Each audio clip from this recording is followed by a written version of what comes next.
ಚಳಿಗಾಲದಲ್ಲಿ ಚರ್ಮವನ್ನು ಹೇಗೆ ಕಾಳಜಿ ವಹಿಸಬೇಕು? 1. ಪ್ರತಿದಿನ ಸ್ನಾನದ ಮೊದಲು ನಿಮ್ಮ ದೇಹ ಮತ್ತು ಮುಖವನ್ನು ತೆಂಗಿನ ಎಣ್ಣೆಯಿಂದ ಮಸಾಜ್ ಮಾಡಿ. ಇದು ಚರ್ಮವನ್ನು ಎಂದಿಗೂ ಒಣಗಿಸುವುದಿಲ್ಲ. 2. ಚಳಿಗಾಲ ಬಂದ ಕೂಡಲೇ ಬಿಸಿನೀರಿನಲ್ಲಿ ಸ್ನಾನ ಮಾಡಲು ಶುರು ಮಾಡುತ್ತಾರೆ. ಆದರೆ ನೀರು ತುಂಬ ಬಿಸಿಯಾಗಿರಬಾರದು, ಇಲ್ಲದಿದ್ದರೆ ಅದು ಚರ್ಮವನ್ನು ಒಣಗಿಸುತ್ತದೆ ಎಂಬುದನ್ನು ನೆನಪಿನಲ್ಲಿಡಿ. 3.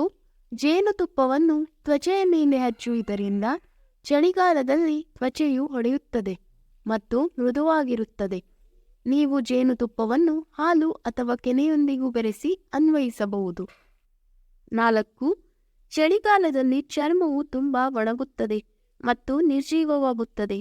ಇದಕ್ಕಾಗಿ ವಿಟಮಿನ್ ಇ ಹೊಂದಿರುವ ಮಾಯಿಶ್ಚರೈಸರ್ ಅನ್ನು ಅನ್ವಯಿಸಿ. ಮುಖವನ್ನು ಶುದ್ಧ ನೀರಿನಿಂದ ತೊಳೆಯಿರಿ ಮತ್ತು ಹಗಲು ರಾತ್ರಿಯಲ್ಲಿ ದಿನಕ್ಕೆ 3-4 ಬಾರಿ ಮಾಯಿಶ್ಚರೈಸರ್ ಅನ್ನು ಅನ್ವಯಿಸಿ. ಇದು ಚಳಿಗಾಲದಲ್ಲಿ ಸೋಪ್ ಬಳಕೆಯನ್ನು ಕಡಿಮೆ ಮಾಡಿ. ಚರ್ಮವು ಶುಷ್ಕವಾಗಿದ್ದರೆ ಸ್ಕ್ರಬ್ಬಿಂಗ್ ಅನ್ನು ನಿಲ್ಲಿಸಿ, ಏಕೆಂದರೆ ಅದು ಚರ್ಮದ ಮೇಲಿನ ರಂಧ್ರಗಳನ್ನು ತೆರೆಯುತ್ತದೆ, ಆದರೆ ಚರ್ಮವನ್ನು ಒಣಗಿಸುತ್ತದೆ. ಚರ್ಮವು ಎಣ್ಣೆಯುಕ್ತವಾಗಿದ್ದರೆ ಮಾತ್ರ ಸ್ಕ್ರಬ್ ಮಾಡಿ, ಇದರಿಂದ ಚರ್ಮದಲ್ಲಿನ ಎಣ್ಣೆಯನ್ನು ಕಡಿಮೆ ಮಾಡಬಹುದು. 6.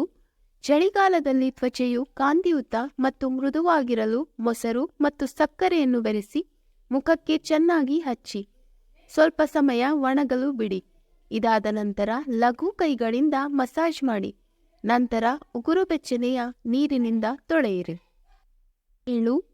ಚಳಿಗಾಲ ಅಥವಾ ಬೇಸಿಗೆ ಇರಲಿ, ದೇಹದಲ್ಲಿ ನೀರಿನ ಕೊರತೆಯಾಗದಂತೆ ಸಾಕಷ್ಟು ನೀರು ಕುಡಿಯಿರಿ. ಸಾಕಷ್ಟು ಪ್ರಮಾಣದ ನೀರು ಇದ್ದರೆ ಚರ್ಮವು ಸಾಯುವುದಿಲ್ಲ ಮತ್ತು ಹೊಳಪು ಯಾವಾಗಲೂ ಇರುತ್ತದೆ. 8. ಸ್ನಾನದ ನಂತರ ಟವೆಲ್ ಅನ್ನು ನಿಧಾನವಾಗಿ ಬಳಸಿ. ಸಾಧ್ಯವಾದರೆ ಸ್ನಾನ ಮಾಡಿದ ತಕ್ಷಣ ತೆಂಗಿನ ಎಣ್ಣೆ ಅಥವಾ ಎಣ್ಣೆಯುಕ್ತ ಬಾಡಿ ಲೋಷನ್ನಿಂದ ಇಡೀ ದೇಹವನ್ನು ಮಸಾಜ್ ಮಾಡಿ. 9.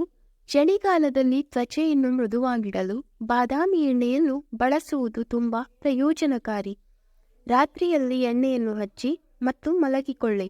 ನೀವು ಬೆಳಿಗ್ಗೆ ಎದ್ದಾಗ ನಿಮ್ಮ ಚರ್ಮದ ತೇವಾಂಶವು ಇನ್ನು ಹಾಗೇ ಇರುವುದನ್ನು ನೀವು ಕಾಣಬಹುದು. 10. ಚಳಿಗಾಲದಲ್ಲಿ ರಾಸಾಯನಿಕ ಉತ್ಪನ್ನಗಳ ಬಳಕೆಯನ್ನು ಕಡಿಮೆ ಮಾಡಿ.